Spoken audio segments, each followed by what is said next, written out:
Okay. And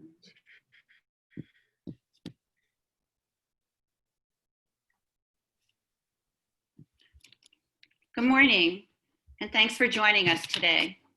My name is Jean Scheuer. I'm a volunteer for the Women's Resource Center, and on behalf of Lori Gentile, our Director of Client Services, I'll be your host today. As you will notice, all lines are muted, but we will still want to hear from you. To ask a question, click on the Q&A box at the bottom of your screen. At the end of the webinar, Helen, Neal-Ali from Life Changing and Consulting and Associates will answer as many as time allows. I also want to let you know that the webinar is being recorded and will be available on our website and the Dive Into Reading parent site later this week. Before we start, I wanted to take a moment to tell you a bit about the Women's Resource Center. We're a nonprofit organization focused on empowering women in Manatee and Sarasota counties since 1979. We provide mental health counseling, career planning, educational scholarships and programs, and legal and financial consultation and education, all at low cost or no cost to our clients. We serve approximately 2 million women per year with attendance of over 8 million. Now I'd like to introduce Helen. Helen Neal-Ali in 1993 began speaking to women about life crises she had to cope with and overcome. Through her company, Life Changing Consulting and Associates, she's motivated clients of several nonprofit organizations, including Alpha House of Tampa, DACCO, the Work Release Center, Mercy House, and the Spring of Tampa Bay. One of her most requested workshops is Health Realization, Personal and Community Empowerment Training. Helen shared this principle-based understanding in her work with 3 universities, University of Minnesota, Fort Valley State University, and West Virginia University. So in 1996, she was appointed regional representative of the Florida Coalition Against Domestic Violence, Region 3. She received the 1997 Gail Bertelstein Award for speeches on behalf of the Spring of Tampa Bay, the 1998 TOBA Unsung Hero Award, and the 1998 Amicus Award from the Peace Power Foundation. Wow. Since 2018, Helen's been working with several nonprofit agencies in the Sarasota and Bradenton area. To name a few: Women's Resource Center, Center of Religious Tolerance, Sarasota Strong, and Sarasota Housing Authority. She has worked with their clients, teaching them to empower the wisdom they have inside of them to the best that they can be. So now I'd like to introduce you to Helen Neal-Ali. Thank you so much, Jean, for that great introduction. I'm gonna kind of dive right into my workshop, and this changed my life. I'm 63 now, but when I was 38 years old, I was having a real bad pity party. And I didn't know that I had resilience inside of me until I took a certain workshop. So that's what I'm gonna share with you today. So today our topic is gonna be understanding resilience and finding the mental health that we have within. And as I go through my slides, I'm gonna tell you what resilience is. We're gonna talk a little bit about what resilience is first, because, I'm sorry, I went too far there. There we go. Most commonly, the term resilience has to come to the mean. Okay, hold on a second. Let me just kind of scoot. There we go. So you can see the whole thing. I had it kind of covering. Most commonly, the term resilience has come to mean an individual's ability to overcome adversity and continue as his or her normal development. Psychology defines resilience as the process of adapting well in the face of adversity, trauma, tragedy, threats, or significant sources of stress, such as family and relationship problems, serious health problems, or workplace or financial stressors. As much as resilience involves bouncing back from these difficult experiences, it can also involve profound personal growth, which I did. After I kind of knew that I could bounce back, it empowered me to want to go out and help others. So that's one thing about being able to go. First, I want to tell you a little bit about Helen's traumatic life. I'm going to talk about me. I was born into a home with domestic violence home where my dad was a weekend alcoholic, and he would come home on the weekends and abuse my mom. I felt when my mom decided to get a job, so I felt I was rejected. As my thing wants to jump all over here today, I'm sorry. My mom decided that she wanted to get another job to not, for my dad not to abuse her. But in that process, I started feeling rejected by my mom. I thought she was not just leaving my dad, but she was leaving me. At one of the houses that I was being housed at, I got molested by a cousin at a very early age, an older cousin. Then I got a little boyfriend when I got about 14 years old and was all excited. You know, I got my first little boyfriend. We dated from 14 to 18. And then all of a sudden, when we got 18, he disappeared. So now I'm feeling rejected again. And what's happening to little Helen is her self-esteem is just going down. But I never knew until a few years passed that those were traumatic events in my life. Then I ended up meeting a guy and was physically abused by this guy that I had just met. And then another guy saved me out of that relationship, and I immediately fell in love with him. And then I married a guy that I hardly knew. And then that guy ended up being abusive as well. And then I divorced him. Then I was thinking marriage was like a baseball. You know, sometimes we create and make up things in our life. So I got 3 strikes at this thing. Okay, the first one, boyfriend didn't work out. The first marriage didn't work. I got 2 more tries at this. So then I ended up marrying that guy. He got abused. I married a second guy who left me for another woman. That was strike number 2. And then I got a third husband, a guy that I really didn't like and didn't love. And what, you know, because I had a baby, I decided I'd get married just to kind of, you know, make a family out of something that was no love involved. That marriage ended up being mentally and verbally abusive by this third husband. And finally, it got physically abused by this third husband. Divorced him. I had 3 nervous breakdowns, took psych medications, spent time in a mental ward at Memorial Hospital, homeless with my 2 kids, and lived in the battered women's shelter, lived in housing, food stamps, government stipend, and very low self-esteem. At that point, I was 38 years old and didn't know what was going to happen to me or what was going to happen to my kids. And I had kind of given up hope. But then I went to speak at USF in Tampa on a panel of women that had been through domestic violence. And when I came out of, when I was leaving that meeting, a lady came up to me. She was the deputy director of Bay Area Legal Services. And she said, you kept saying, you're making bad choices. You're doing stinking thinking. Because I kept saying, I just keep making it stinking thinking. And then she said, well, I want you to go to this class. And at that time, that class was called, as Jean mentioned earlier, Health Realization. That was the name of the class that I took. She invited me to go to this class, and I immediately went to the class, all happy, thinking, okay, this might help. At first, I was reluctant because I was already seeing my psychiatrist, taking my Xanax and my Topinel and doing all these other things. I really didn't want something else, but what the heck, I'll try it. That was the best thing that happened in my life. That's when I learned what resilience was through this class. It was called Health Realization, but I changed the name of it, and I called it Healthy Living Model, because that's what happened to me. Going through this class changed my whole life, that I began to live a healthy life again, a healthy life for my kids. Everything was changing. And the Healthy Living Model, what that is, and this was also called the Health Realization Model in the past, it's the Healthy Living Model is a principle-based psychology used in the field of prevention and intervention. There are 3 basic principles: mind, thoughts, and consciousness. Now, mind is that creative power source from which innate wisdom comes. People call it whatever they want to call it. I call it God. They may call it Buddha. They may call it whatever. But it's that energy, that wisdom that comes from just out of nowhere. Thought. Now, this was the one that really caught my attention. How we experience life moment to moment. And that means, like, right now in this moment, if I'm in a negative frame of mind, everything around me looks negative. Everybody looks negative. And that's where I was living for 38 years, because I was born into this world with so much chaos and stuff going on that it just had me caught there and stuck with this moment to moment thinking everything. I was always on the brink of waiting for what was going to happen, what was not going to happen, you know, what's going to happen next, what negative, never thinking of anything in a positive way. And then I learned thoughts.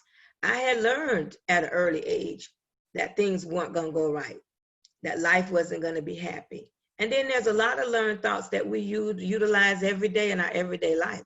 Like, nobody has to tell me to go outside and read the manual to drive my car. I've learned how to drive it. I know how to stick that key in there and put it in gear and go. Nobody ever don't tell me how to remind me how to walk now. Those are learned thoughts. Those are things that we learn. Sometimes we learn some positive things from our parents and family members. Sometimes we learn some negative ones, even from our friends. So we have to realize what we've learned and what we can let go. Sometimes a lot of learned thoughts that we have, we hold on to them, but they're really not working for us. And that's one thing that I learned through this understanding. And then there are our own cultural beliefs. We got to also realize that sometimes people don't think the way that we think. You know, I'm a mother, I'm an African-American woman, that's another culture. I was a wife, you know, I'm a granny now, you know, I have another role. So all these roles I play different because those are different parts of my culture. I'm a motivational speaker, I'm a teacher, you know, I got all these different hats that I wear. But we don't realize how much those beliefs pay into our thought process. We lean on those. I remember one time I was speaking at a youth camp. Eckerd Foundation has a youth camp up near Brooksville, and it's for children that have been, what do I call it? They've been kicked out of mainstream school. They've been getting in trouble a lot, so now they have to go to this year-long program. So as I was walking in to do my class one day, a Caucasian young lady and an African-American young lady were having an altercation. And they were ready to go at it. They were ready to fight. And the little white girl said, "Oh, come on." And then the little black girl said, "Come on." You know, now these were the same exact words, but in their cultures, it meant totally different. So I was like, wow, this is a great teachable moment about cultural beliefs. So I asked the little Caucasian girl, I said, when you said "come on," what did you mean? And she said, "I meant, oh, let it go. This ain't that serious. Let's go." And then I asked the African-American girl, "What did you mean?" She said, "I thought she wanted to fight. I was saying, come on," you know. So I was like, okay, this is great. That's your culture. That's what we think when we hear that word. But see what she mean? And that was a melting pot to bring these two young ladies together, to be okay to be different and understand each other's differences. That's what I call and we call separate realities in this understanding that I teach. And then the last one is thoughts that are results of our experiences. When we go through something and we experience things, sometimes we think someone else is going to treat us the same way that someone else taught us in the past. What we've been through has a big part about working on our thoughts and how we see things. And then the last one is consciousness, our ability to be aware of our environment. A lot of times, if I look back at those relationships that I was in, before I even got into those relationships, I saw a lot of flags, but I didn't pay attention to them. You know, oh, when I get them, they're going to change. And I realized I can't change anyone but Helen. I am the only person that I have control over. No matter how much I want someone to be better to me or be kinder to me or nicer to me, I have no control over nobody but me. And this was the greatest thing that I can learn. So we're going to talk a little bit about building blocks of empowerment. These building blocks are the ones that kind of help us be resilient and help us bounce back. So in this little topic, we're going to focus on our health, and I'm talking about our mental health. We're going to use in the thought cycle, which is what changed my life. And we're going to talk about monitoring our moods. We're going to do emphasizing true self-esteem and overcoming the past and negative circumstances. And then also understanding leads to change.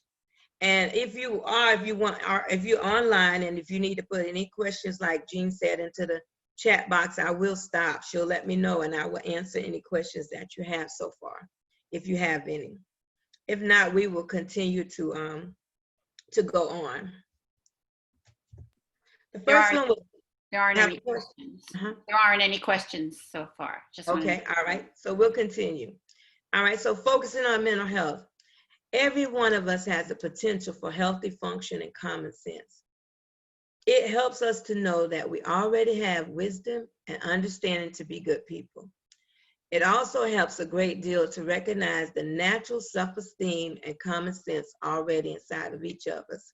Now, when I first heard this, I was like, they don't know those people that hurt me. They ain't got no common sense. It's not there. But it really is. A baby's born and come into this world just as pure and innocent and loving and kind.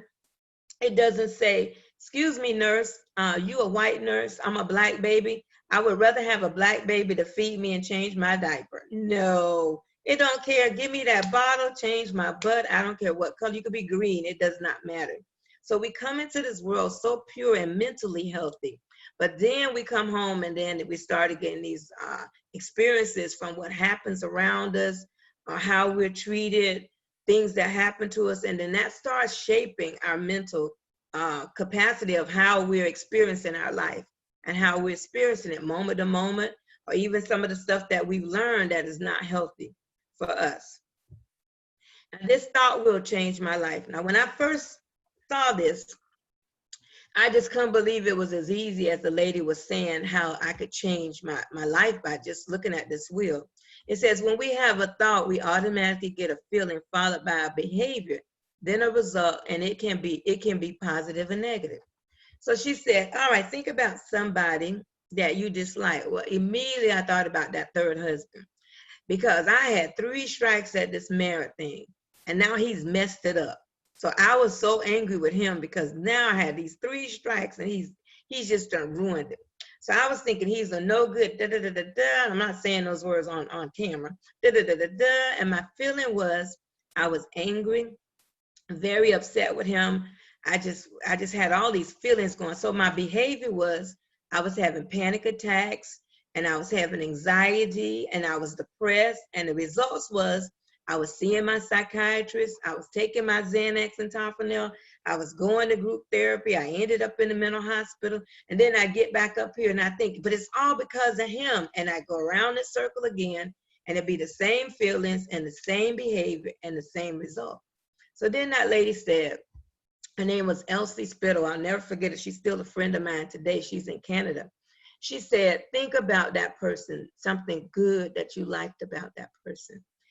And I said, that's hard to, I couldn't think of it. But then I realized when I first met him, he was a divorced dad, and he had a daughter, 11-year-old daughter.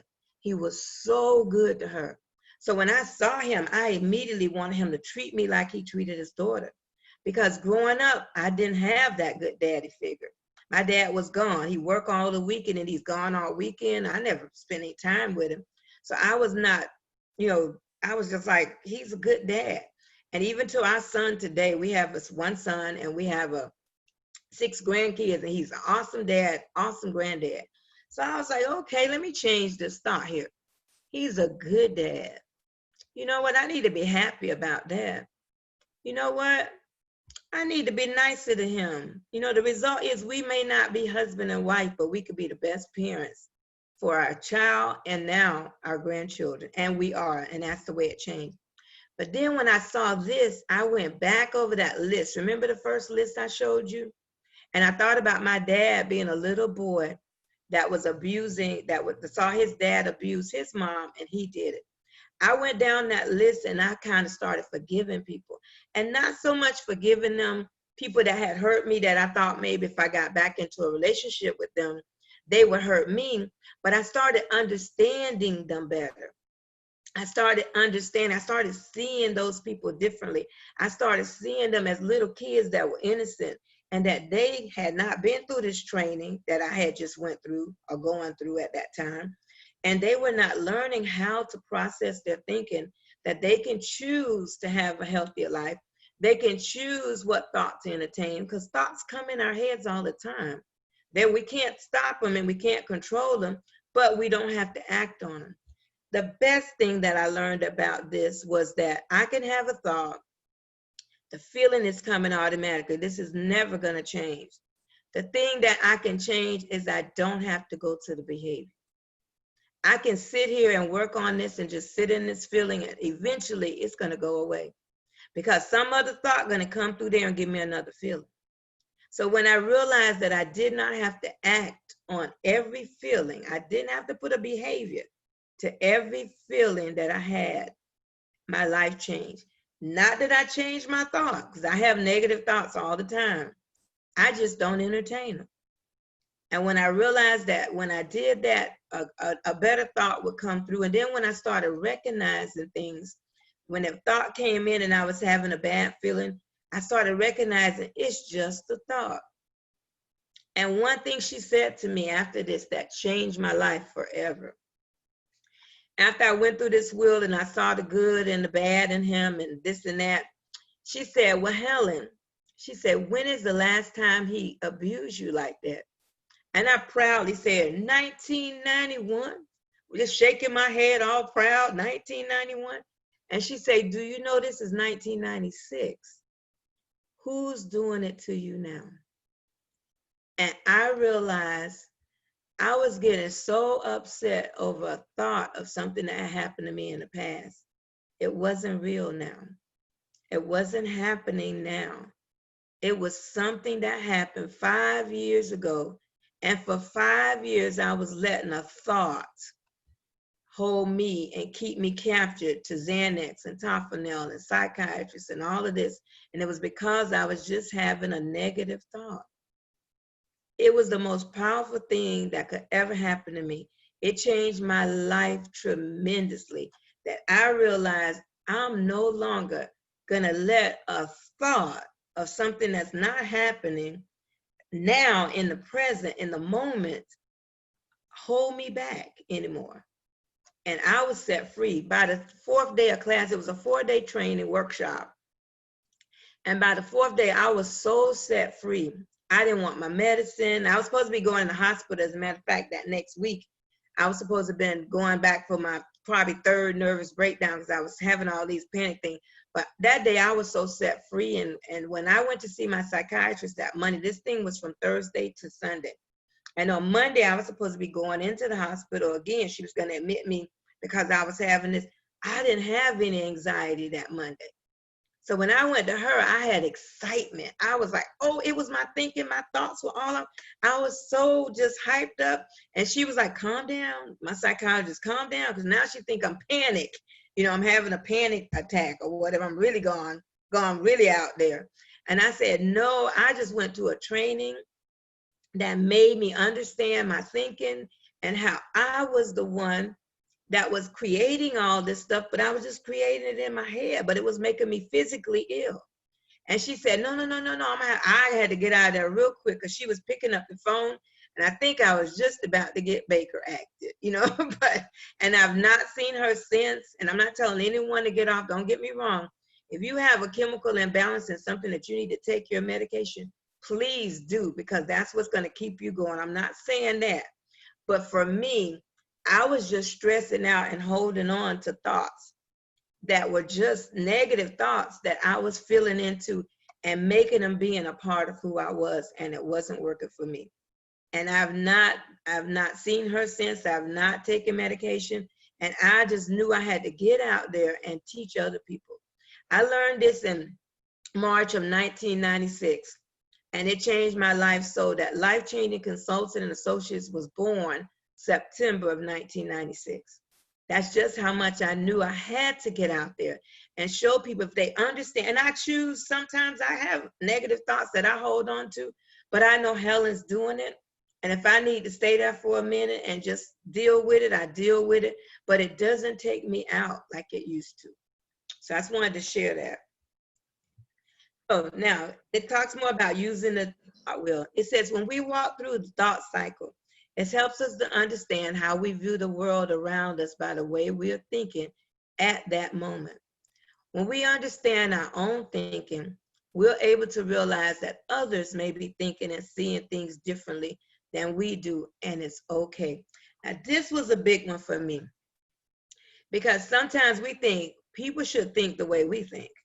You know, what I think is real, but that person is thinking the same thing. What they're thinking is real. This is what taught me so much about separate realities, and it's okay to see things differently. I remember one time I went on a date with this guy to a movie, and I don't know if any of you have watched The Sorcerer King. It was with The Rock, you know, and The Rock, you know, that's my hump, you know, that's my hump. So I was all excited about The Rock. And so when we got in the movie theater, the first thing I saw was this beautiful sorceress, and this old evil man had her, and he was being mean to her. And I just, in the whole movie, the whole movie, I'm planning on getting the two of them together. I want Rock to get the little cute girl, and they get together. So I watched that whole movie, and at the end of the movie, the guy and I went out to dinner. And we're sitting there, and he said, that was a good action movie. I said, oh no, that was the most romantic movie I ever seen. And he said, romantic? Where'd you see romantic? I said, you seen how The Rock and the sorceress got together? That was just so exciting.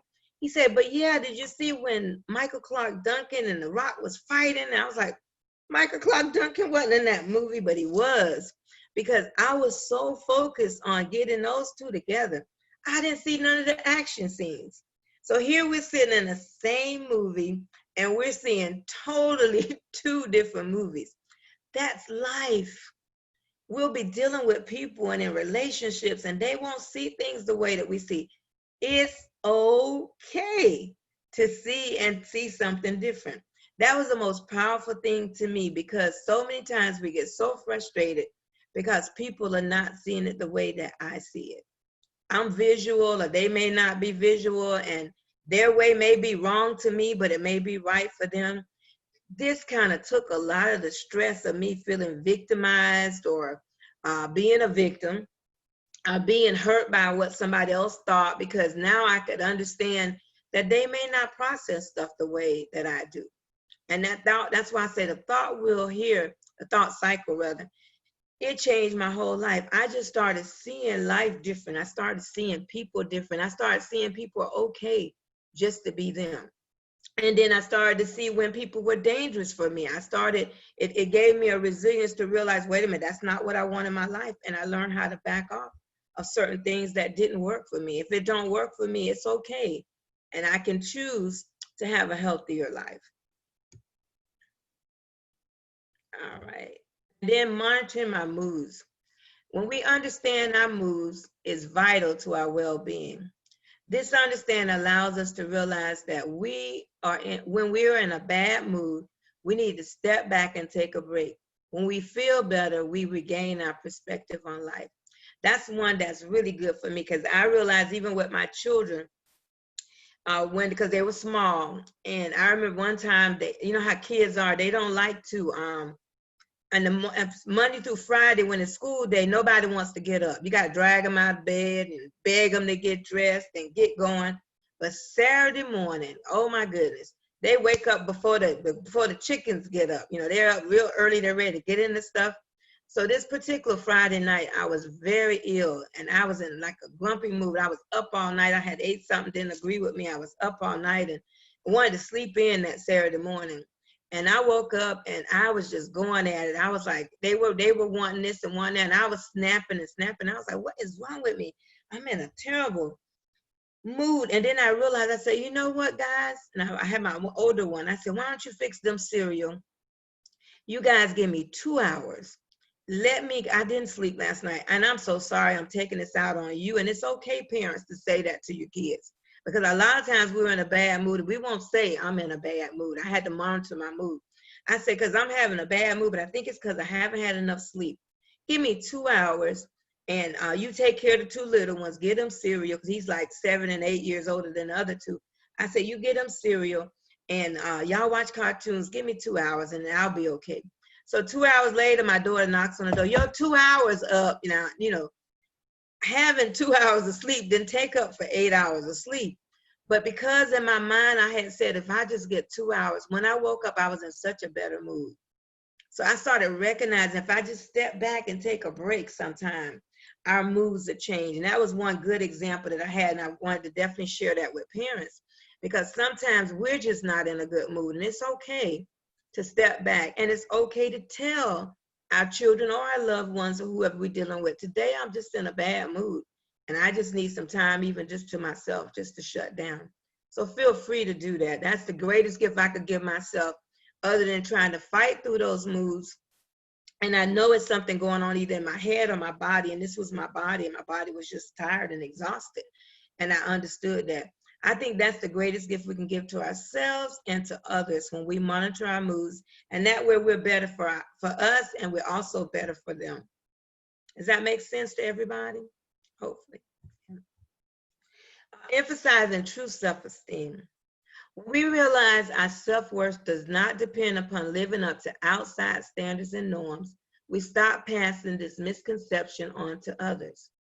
The relief and freedom that comes from this understanding allows us to regain our natural self-esteem and allows us to enjoy life. And when I'm talking about our self-esteem, that's that resilience that we have inside. That's that bounce back that we have, and we can stay intact with that when we just understand that.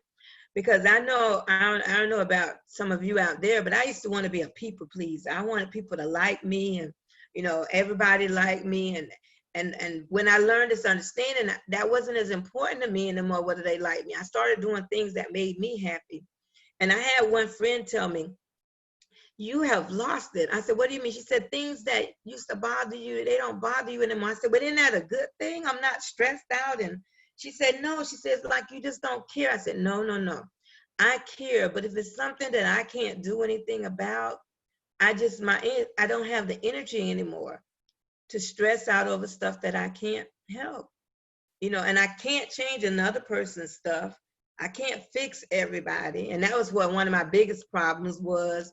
I was trying to fix and heal everybody, and I couldn't, because I realized too that they had inside of them that same self-esteem, that same energy that we were born with. We all have it within. So I know that they could do it themselves. So sometimes when we're trying to help people, we may be hindering them because now they're not using their true self-esteem. They're waiting for it to come, as we said, from that outside standards or outside norm, or for somebody else to feed it to us. But when we know that we have it, it's inside of each one of us. That's the greatest gift I think that we've ever got. And then overcoming past hurts, negative circumstances. No matter how bad things are on the outside, feelings of love and respect that we are able to carry within provide immunity from the world's craziness. We can understand that unproductive thoughts are merely a product of insecure thinking, and we are no longer victims, but victors. If we are secure and have our natural self-esteem intact, we can better negotiate trying circumstances. And when I mean about overcoming our past, when we kind of start seeing things at a different way, no matter how bad things are on the outside, if we have that love. And the thing that got me to that point was I had that old negative past and the abuse and all that other stuff. But I chose, when I was 38, when I learned this, I chose peace. I wanted peace in my life. And so every morning I wake up and I want peace. So I try not to get into those negative circumstances and not allow them, definitely not allow them to rent space in my head anymore. That's just something I'm definitely not going to do. They can't go there anymore. That's over.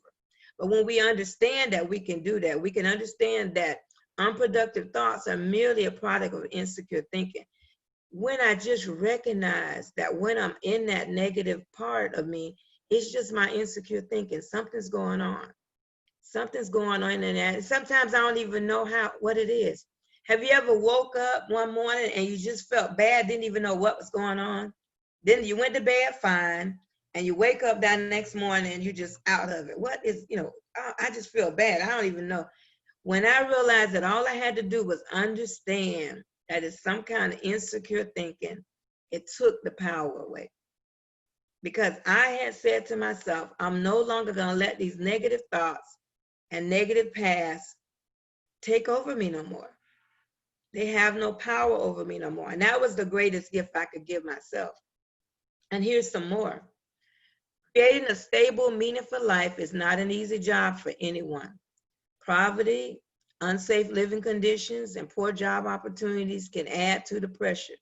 It does not help to dredge up past negative experience or complain about how bad it is right now, because just drudging that up just keeps that cycle going. We need to know that answers and solid action plans can emerge when we resist placing blame, when we feel better, and when we renew our hope, we can truly give ourselves the gift of positive feelings. So when we just kind of recognize stuff and things happen. I mean, I lost a job, which I thought was the best thing for me because I was going to quit anyway. I was going to quit because I wasn't feeling like I was doing what I had been called to do. Now I feel like I'm back to being Helen. I can do my workshops and I can make a difference in people's lives. And I was excited about that. And I started out in this company doing that. And then all of a sudden it stopped. It was no more about the people. It was more about something else. And I was like, no, I'm not comfortable here. And so I was going to wait until the end of the school year to stop. And so when January they let me go, she said, well, the board said we're holding you back, which they were. They said, we're holding you back because you're so used to doing your own thing that we're going to let you go. We're going to give you 3 months severance pay. And we're going to, we're going to let you go. And I was like, okay, but inside I was going, yeah. Now this was a negative thing. Most people say, you got fired. I was so happy when I got home. I was telling about, I got fired. And they were like, what, are you crazy? I said, because I was not happy. I was staying there because I was wanting to stay for the kids. I was staying, but I was in such a negative place there. It wasn't healthy for me. It was the best thing. And then I was going to quit and I wouldn't have got the severance pay. I wouldn't have got unemployment. I was just happy. And then I was able to take 32 kids to Atlanta. It just worked out on a college tour. And then I got hooked up with, as a matter of fact, Women's Resource Center. I started doing stuff for them, and then everything over in Sarasota opened up. Sometimes negative things happen in our life, but it's to open us up for something better. So I started looking at life different. Every time it's something negative, don't mean it's going to be something that's going to take you out. It's how we look at it. I looked at that so differently. Well, all my friends thought I was crazy. This fool is crazy. She got fired and she's happy about getting fired because you know what? That firing got me to the point of doing what I needed to do, to move in a positive way. So I always look at it now. I wouldn't have probably, maybe if I was 38, it probably would have been devastating. I probably needed some more medication, if it happened back then. But because I understood it's not what happens to me, it's how I relate to what happens to me. That makes sense? That my reaction is the part that takes it out. It's not what's happening, because things are going to happen to us all the time, right? All right, understanding leads to change. It helps us to understand that the world becomes more chaotic when we feel insecure. We can then see that nurturing attitudes, positive outlooks, and patience with ourselves are the means to regain our perspective. And not just, I want to stop right here because it says patience with ourselves, but not just patience with ourselves, patience with others. Because a lot of times others are the ones that take us out. What somebody else does is the stuff that really takes us out. When we can have patience and understand that they're doing the best they can with what they know at that given moment. When I was 38 years old, I was doing the best I could with what I knew then. What I know now has changed my life, but I didn't have that before. Okay, in the long run, this works better than constantly trying to control circumstances or self-punishment for our past mistakes. All of us make mistakes. We're all human. People make mistakes, and if we can just be understanding about our mistakes. And here's some more with understanding change. We need to learn how to develop discipline for self-betterment. And that was the thing for me. I had to start choosing better relationships. I had to start choosing what was good for me, betterment for me. I never thought like that before. I never thought about it. I just took whatever, settled for anything. And I don't do that anymore. And that was the first thing. I had to learn how to develop that discipline for self-betterment, what was going to be good for me. That was what I took on. Self-discipline should be aimed at helping us get things into perspective, our self-talk, our finances, or whatever it is that we're dealing with. Once we use our common sense and realize that self-discipline yields success, we will feel better. Life even begins to look better to us. It helps us to relax and see things clearly. It's another thing. relax. And I never relaxed. I was always very hyper and antsy and trying to make things happen. I am so relaxed now, and what I do and how I'm helping other people and watching other people block that. And that gives me my glory when I share this, and then they start recognizing their thinking and they start doing different. I want to tell you a quick little story here because we got a little time because we're not getting questions and answers like I normally do. So I know it's going kind of fast. There was a young lady, I used to go in DACO. That was one of the places that she mentioned, which is a drug rehab here in Tampa. And this one lady, every time I would come in, she'd be so upset. Oh, here come this Miss Helen again. Here come this Miss Helen again. And then one day, years later, I saw her maybe about 10 years ago, because this was like in the 90s when I met her, the late 90s. And about 10 years ago, I met her in Dollar Tree, and she was buying all this stuff. She said, oh, Miss Helen, Miss Helen. She said, I got a story to tell you. And I said, what? I said, yeah, you ain't never liked none of my classes, because she was made to go. She said, I didn't. She said, but I ended up in another rehab. She said, and you used to always say, and I wanted to bring this out because this is very important, if people realize that you're just one thought away from changing your life, one thought. And I used to always end my class with that, you're one thought away from ending your class, your life, changing your life. It's up to you. She said, I was in this rehab and I heard your voice say, you one thought away from changing your life. And she said, and I ran to the office to see where your class was. And the lady said, I never heard of Miss Helen. I don't know what you're talking about. Nobody's here. There's no class going on. And said she walked back to her where she was staying in her room and said she heard it again. So when she got out, she got into a rehab where this older lady had started a rehab for women coming out of jail or out of prison. And when she got there, the lady, she told the lady about me, and she went to sharing some of the stuff. That lady now is the director. She runs that program that she went into. I was so impressed, and she was buying stuff for this, and she's been teaching all this stuff that I taught them, even though when I thought she wasn't paying attention. And I want to share that because it gets inside of you. Once you know better, you do better. So she's doing wonderful things. I even donate to her organization now here in Tampa, where she's working with other women that are coming out of prison or out of drug rehab and helping them get on their feet. So this just let me know when we relax and we see things clearly, and I mean, we get so, I don't know, empowered. That's what I'll say, to live a happier life and to want a happier life for others. And that's where insights come in, these ideas, insights about how to help at the moment come to us when we have a quiet mind. And quiet mind don't mean not saying anything, but just kind of feeling out that negative stuff going on, just kind of quieting it down. And when I first heard that word quieting down, I had no clue what they were talking about as far as quieting the mind, but that meant just relaxing and understanding that even though I'm having negative thoughts, it's okay. Yeah. These are some books. This is the end of my thing, and it's question and answer time in a second. We got about, I kind of left like 15 minutes for that. But these are some books that helped me through the years. Second Chance. C.Ed Banks is the gentleman that I learned this understanding for. He's deceased now, but his book, Second Chance and A Quest for a Pearl. I have a book called Okay Forever, A Book of Hope, that tells more of my story and how I got into this teaching. Don't Sweat the Small Stuff by Richard Carlson. That can also be found on YouTube. And he's reading it. He's deceased now, but his wife did put his tapes on YouTube. So you can just kind of Google those on YouTube and get it.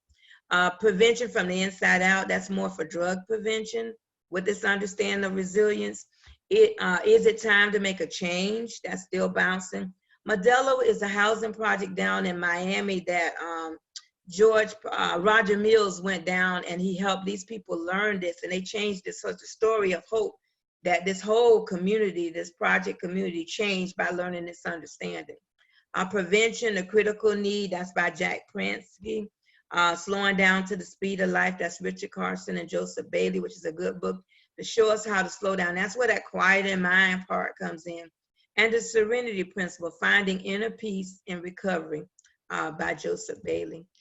So that's it for me. I hope you enjoyed. Were there any questions? Did we? No, there weren't any questions. Did any questions? No. If not, this is that time. Okay. Thank you so much. All right, well, that's it. You're so welcome. So I'll turn it back over to you, Jane, and thank you so much for having me. Thank you. And again, this recording can be found on the Women's Resource Center. And we just want to thank Helen again for an excellent and motivational presentation. It's a great way to start the week. So thank you. All right, you're so welcome. All right, thank you. Thank you.